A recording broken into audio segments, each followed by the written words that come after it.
New tonight, a former Charlotte bank employee facing federal charges accused of stealing tens of thousands of dollars from his job. And prosecutors say the evidence is all over social media. In a world where every post can go viral, some criminals did the unthinkable.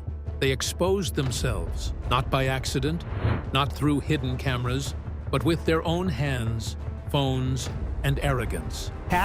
Weapons and drugs posted on social media lead to the arrest of two young men. Take a look at your screen. They bragged, posed with stolen goods, and live-streamed crimes.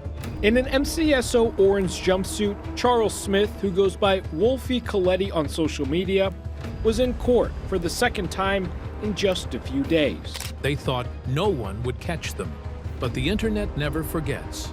And the police? They're watching. These 16 idiots didn't just commit crimes, they documented them, and social media became the fastest way to put them behind bars. Number 16. The victory lap of a thief. Imagine committing a seemingly perfect crime and then gloating about it on the internet for the whole world to see. This was the case of Michael Baker, a 20-year-old who siphoned gas from a police cruiser in broad daylight in a town of barely 2,000 people. After that stunt against the police, common sense would dictate laying low, maybe even leaving town. But pride, they say, goes before a fall. He couldn't resist posting his moment of rebellion on social media. Admits he stole gas from a police cruiser. Once he posted the picture of him in the act and making an obscene gesture on Facebook. So, he posed beside the very police car he'd just robbed, raised his middle finger defiantly at the camera, and a smug grin plastered across his face. Hours after he posted his pictures on his social media page, they went viral. But the photo didn't just go viral in Jenkins, Kentucky, where he committed the crime. It became the town's most talked-about post, shared and reshared until it reached the very officers he'd stolen from. Within hours, the digital evidence led police straight to his door and led Michael to a holding cell. Baker spent a night in jail for his offense and was charged with theft by unlawful taking. The next time people saw him was in his mugshot. The shocker? The irony was lost on no one but him, as his mugshot revealed a drastically different expression. Gone was the cocky smile of a petty criminal who thought he had gotten away with his crime. In its stead, it was replaced by the hollow stare of someone who'd just learned that the internet never forgets, and neither do small-town cops with a sense of humor. Number 15. The YouTube confessional. But this girl did not just confess to her crimes, she turned it into an entertainment session. 19-year-old Hannah Sabata sat cross-legged on her cluttered bedroom floor. In a shocking display of fearlessness, followed by a theatrical display of marijuana and a pipe, Hannah boasted about stealing from a car and then stealing a car. Note to accused bank robbers. It doesn't help your case to post yourself on YouTube, waving around cash and holding a sign saying... Shocking as that sounded, Hannah was just getting started. In her delirium, she confessed to robbing a bank and making away with $6,200 in cash. Besides her blatant confession, the evidence was there on screen with Hannah fanning herself with the stolen cash, her gun next to her, and the threatening note she used. Her 7-minute YouTube masterpiece, titled Chick Bank Robber, became her digital death warrant. After a very short investigation, Hannah was linked to a bank robbery in Waco, Texas, and a stolen Pontiac. Have taken a woman into custody that they believe is responsible for yesterday's bank robbery in Waco. Posted in the morning, the video led to her arrest just days later, a turnaround time that left even seasoned law enforcement officials speechless. As seen here, being arrested was Hannah Sabata. She's 19, from Stromsburg. But Hannah had made their job effortless, providing not just a confession, but a detailed inventory of evidence, complete with her face, her voice, and her bedroom as the backdrop. Surprisingly, the cash she stole was almost complete, with only $30 missing from it. But in an era where criminals usually try to avoid cameras, Hannah had essentially filmed her own arrest warrant. Number 14. The media-savvy burglar. Rodney Knight Jr. never would have believed a quick photo would be the last nail on his coffin. After he successfully broke into the home of Washington Post journalist Mark Fisher, making off with cash, a coat, and a laptop, he could have made a clean getaway by any measure. But instead of disappearing into the night, the 19-year-old made a decision that would transform him from clever thief to cautionary tale. Using the stolen laptop, Rodney logged into the victim's son's Facebook account and began his digital victory dance. Rodney's Facebook post was a masterclass in self-incrimination, a full frontal photo of himself wearing the stolen coat while clutching the pilfered cash, uploaded for the world, and more importantly, for the police to see. A few weeks later, Rodney was nabbed by the police for burglary and theft. In a twisted irony, the very laptop he'd stolen became the instrument of his downfall, transforming him from predator to prey in his own criminal narrative. One officer described it as pretty great evidence, while another dubbed Rodney the most stupid criminal he'd ever encountered. Number 13. The fugitive with a huge ego. He gained freedom and had the chance to disappear for life, but his huge ego got the best of him and sent him right back to jail. Craig Lynch escaped from prison, only to spend his freedom taunting the very people hunting him.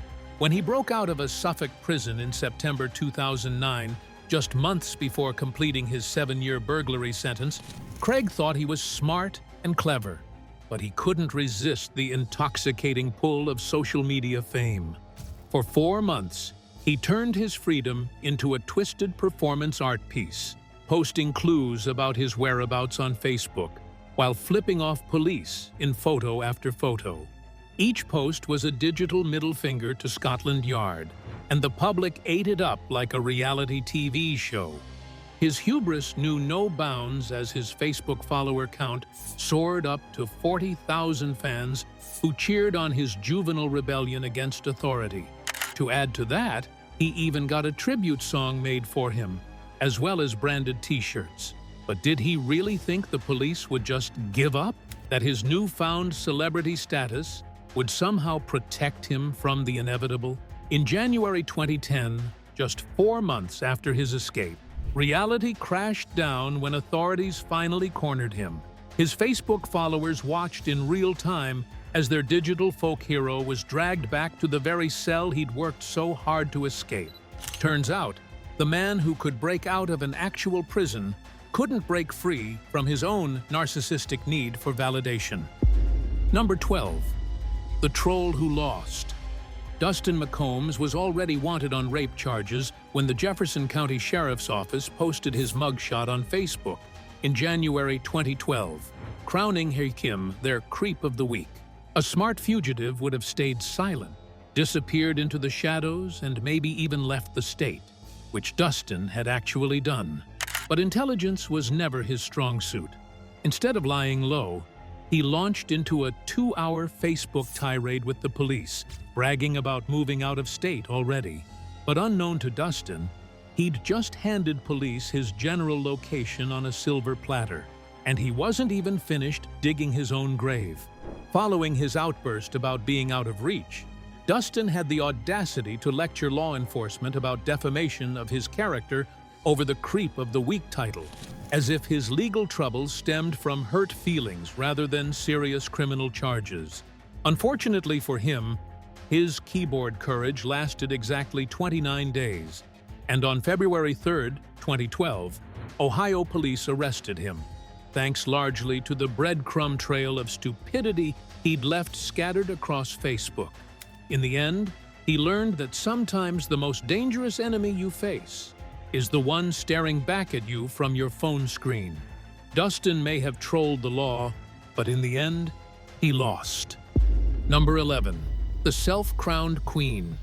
It is one thing to commit a crime, and another thing to brag about it. 29-year-old Rashia Wilson of Tampa, Florida, did not think it through when she committed tax fraud, and then crowned herself afterwards. After orchestrating one of the most audacious identity theft schemes in Tampa's history and stealing as much as $20 million in fraudulent tax refunds in 2011, Rashia went on her Facebook page, complete with her real name, and called herself the Queen of Tax Fraud. I'm the Queen of Tax Fraud. She stole millions from taxpayers, blew it on parties, cars, and TVs. But Rashia's downfall wasn't her criminal genius. It was her desperate need for digital validation that would ultimately seal her fate. Federal affidavits revealed Rashia's Facebook profile featured photos of herself with a cool smile, wearing an oversized jewel-encrusted pendant, spelling out her first name while holding bundles of cash. She had transformed stolen taxpayer money into a lifestyle of excess, a $90,000 car, and a $30,000 birthday party for her one-year-old daughter. Yet, with all these, Rashia's hunger for recognition proved stronger than her survival instinct, and when the gavel finally fell, Rashia received 21 years in federal prison for wire fraud, aggravated identity theft, and being a felon in possession of firearms, along with a forfeiture order of $2 million plus. The woman who once boasted about being untouchable now faced 2 decades behind bars, all because she couldn't resist the urge to share her criminal success story with the world. Number 10. The Civil Thief. Orlando Henderson had the perfect inside job, working security for Wells Fargo's vault in Charlotte, North Carolina, with access to thousands of dollars in customer deposits. He ended up stealing $88,000. Over time, investigators say he managed to steal more than $88,000 in cash, money we're told he then used for personal expenses. But his downfall wasn't the theft. It was his compulsive need to show it off. He didn't just steal money from the bank. He rigged the books to cover his tracks in what would have been a perfect getaway, but he couldn't resist posting pictures of himself on Facebook holding large stacks of the stolen cash, flashing money almost every time he took some. The final image was shocking. On December 4th, 2019, Orlando was picked up by the FBI in San Diego and now faces 33 federal charges, including financial institution fraud, theft, embezzlement, and making false entries, each carrying a maximum penalty of 30 years in prison and a $1 million fine. Henderson could face up to 40 years in prison and possibly have to pay more than $1 million in fines. His Facebook photos didn't just document his crimes, they became the prosecution's star witnesses, transforming what could have been a complex financial investigation into an open and shut case. Number 9. The Hateful Keyboard Warrior. In the tense aftermath of the Southport riots, when racial tensions were running high across parts of the UK, 53-year-old Julie Sweeney made a devastating mistake. Julie Sweeney on Thursday was given more than a year in prison after posting on Facebook for a mosque to be blown up. From her home in Church Lawton, Cheshire, Julie, a full-time carer for her disabled husband, was scrolling through a large Facebook community group with over 5,000 members. Among the flood of posts, she saw a photo that showed white and Asian people together. Fueled by anger and misinformation, Julie posted a vile public comment, encouraging others to blow up a mosque. The post spread quickly and was reported to the police. Julie was arrested and charged under the Malicious Communications Act for sending messages that threatened death or serious harm. At her court hearing at Chester Crown Court, she pleaded guilty. The judge condemned her, calling her a keyboard warrior who used social media to spread hate from the safety of her home. Julie was sentenced to 15 months in prison, becoming one of several people jailed for hate crimes sparked by the riots. Number 8. The Poisonous Prankster. Charles Smith walked into a Walmart store and filmed himself spraying Hot Shot Ultra Bedbug and Flea Killer on produce and food items on the shelves. Where police say he took this can of bug and flea killer off the shelf at a Walmart and sprayed the pesticide on produce, then posted the video online before attempting to return to the store to collect the contaminated items he had sprayed. What seemed like harmless content creation to Charles represented something far more sinister to authorities: the deliberate contamination of food that innocent families might have consumed. His aim? To get massive views and engagement on his TikTok account with 300,000 followers. His plan worked, no doubt, but it also caught the eye of the police. The Mesa Police Department arrested Charles on charges of criminal damage, endangerment, and theft, with a judge imposing a social media ban and increased bond after his initial arrest. By January 2025, Charles had been indicted, turning his quest for digital fame into a very real legal nightmare. The influencer who built his brand on outrageous stunts discovered that some content comes with consequences that no amount of followers can fix. Number 7. The stake that sealed his fate. Nathaniel Troy May was one of the most prolific identity thieves in America. Along with his girlfriend, Tywanna Thomason, he pulled off a massive digital heist, stealing the personal information of more than 700,000 victims. The IRS had been chasing him for months. All they knew was that a man named Troy was out there bragging about a huge stash of stolen identities. After a man who went by the name Troy reportedly claimed he had 700,000 stolen identities to sell. But they had no face, no location, until Troy posted a photo of his meal. On January 7, 2013, May met with someone he believed was another criminal. In reality, it was an undercover IRS informant. They sat together at Morton's Steakhouse, where May handed over a flash drive with 46 stolen identities. Then, he made a huge mistake. He took a picture of his steak and macaroni and cheese and posted it to Instagram with a single caption: Morton's. That post was geo-tagged and time-stamped, placing him at the exact time and place of the crime. This proved beyond a doubt that May was at the restaurant at the same time and place the flash drive was handed over. Investigators matched that post to the illegal handoff of stolen data, giving them direct evidence linking him to the crime. If it weren't for the post, May could have easily denied everything. That food photo became the key evidence that sent Nathaniel Troy May to federal prison, all because he couldn't resist showing off his dinner. Number 6. The hiking trail killers. Most hikers go to the woods for peace, but 19-year-old Benjamin Rutkowski and 21-year-old Kai Christensen went with a plan to kill. Over the course of several days, they rigged a popular Provo, Utah trail with homemade booby traps straight out of a horror movie. These booby traps were set. 2 men have been arrested on suspicion of setting the crude but potentially deadly traps. One trap used a tripwire to release a football-sized rock covered in sharpened wooden spikes. It could swing straight at head height, enough to kill or seriously injure anyone walking by. Another trap was designed to impale someone's legs if stepped on. Luckily, before anyone got hurt, a forest ranger trained in military tactics spotted the traps and disarmed them. But police were left with one question: who would do something this sick? They got their answer on Facebook. Investigators discovered that Rutkowski and Christensen had been casually chatting online about the traps, even posting details about where and how they set them up. Their bragging gave police everything they needed to track them down. When confronted, they claimed the traps were meant for animals, a ridiculous excuse since the devices were clearly aimed at human height.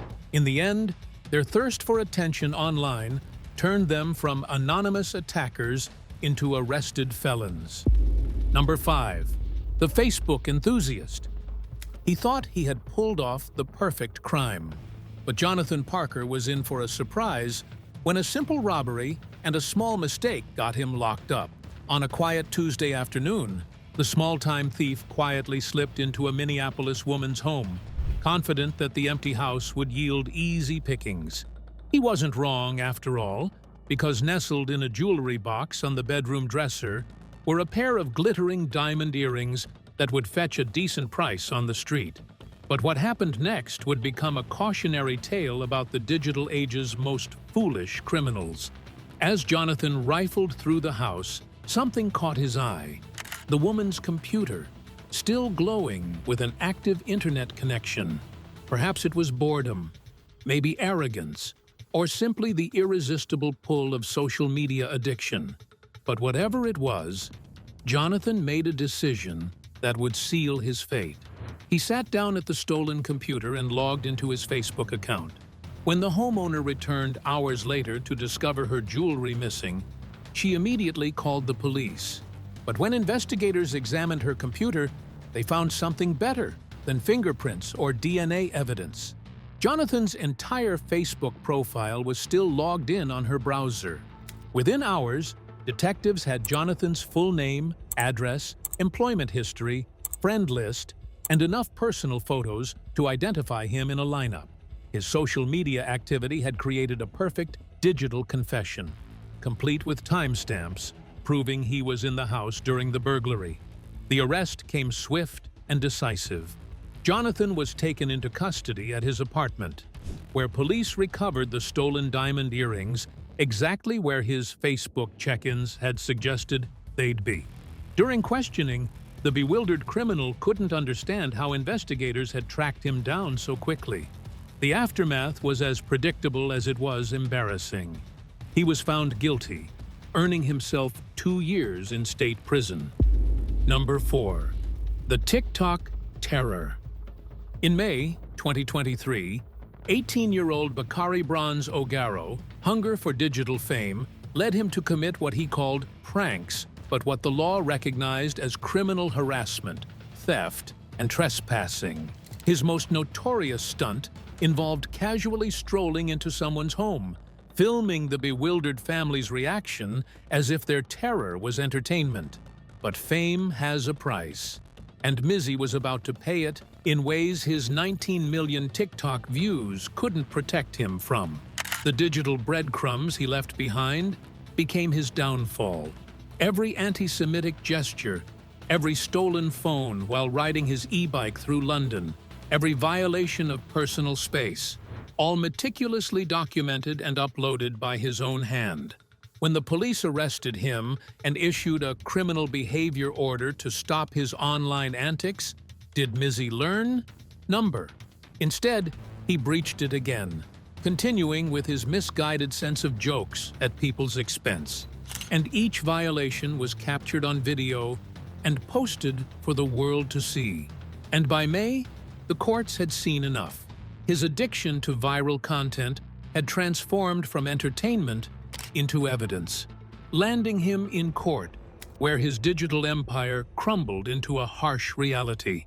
6 months behind bars, courtesy of his own camera.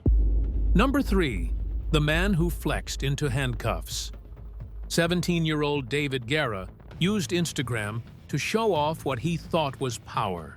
Stacks of cash, handguns, and illegal THC cartridges. But instead of impressing his followers, he caught the attention of the Bazar County Sheriff's Office. Investigators began watching his posts closely, and what they saw gave them all the evidence they needed to open a case. On March 29, 2002, deputies executed a search warrant at his Southside San Antonio home. Inside, they found 2 guns, a high-powered pistol, cocaine, marijuana, hash oil, and $15,000 in cash. Guerra's own social media had documented the crimes before police even knocked on his door. He was arrested and charged with drug possession, unlawful weapon possession, and reckless conduct. His attempt to look rich and powerful online had backfired, turning his Instagram feed into a step-by-step confession. Number 2. The Impersonator. On a quiet January morning in 2024, 35-year-old Sean Michael McDonald of Pflugerville, Texas, had no idea that his carefully crafted online persona was about to crumble. For years, Sean had been living a double life, one foot in reality as an ordinary citizen, the other planted firmly in the fantasy of law enforcement authority he'd never actually earned. The charade began innocuously enough, as these things often do, but Sean somehow acquired what appeared to be an authentic Austin Police Department uniform, complete with badges, patches, and the authoritative bearing that comes with wearing the blues. But where a real officer might have been content with the respect earned through service, Sean craved something more immediate: social media recognition. Soon, Sean began posting photos of himself in uniform on social media, but social media is a double-edged sword, and Sean's posts became the very evidence that would seal his fate. When Austin Police Department officials reviewed the photos, they made a startling discovery. Sean was not recognized as either a current or former APD officer. The uniform was real enough, but the man wearing it was nothing more than an elaborate fraud. The investigation that followed revealed the depth of Sean's deception. Police suspected he had been impersonating an APD officer for years, though the full scope of his activities remained under investigation. On January 16, 2024, Sean was arrested. His years-long masquerade brought to an abrupt end, not by sophisticated police work, but by his own compulsive need to document his fictional achievements. The very platform he'd used to build his false identity became the prosecution's star witness, each posted photo serving as time-stamped evidence of his criminal impersonation. And speaking of witnesses, a social media couple left an unlikely witness to their crime. Number 1. The couple who died on live camera. They say 2 heads are better than 1, but for this couple, neither of them made a decision to talk the other out of it. On June 26, 2017, Pedro Ruiz III and his pregnant girlfriend, Mona Lisa Perez, pulled a prank. So, babe, let's go ahead and show them what we have in store for our first video. And the trigger that would shatter 2 lives and end his life at just 22 years old. This young couple's desperate chase for YouTube fame led them to attempt the unthinkable, shooting a .50 caliber Desert Eagle through a thick encyclopedia that Pedro held against his chest. They had tested it beforehand with a different book, but what they didn't account for was physics, desperation, and the horrifying unpredictability of firearms. The world watched in horror as news broke that their ultimate prank had become the ultimate tragedy. Boy killed by his girlfriend due to a failed YouTube stunt. Perez, 19 and pregnant with their second child, had live-streamed their final moments together, creating the very evidence that would convict her of second-degree manslaughter. Their 3-year-old daughter witnessed her father's death, while their unborn son, later named Pedro in his father's honor, would grow up knowing his parents' reckless pursuit of internet fame had cost him a father and his mother her freedom. In March 2018, as Perez walked into court to face her 6-month sentence, the judge's words echoed what the entire internet already knew. Some content isn't worth creating, and some prices are too high to pay for 15 minutes of fame. Thank you for watching. See you in the next video.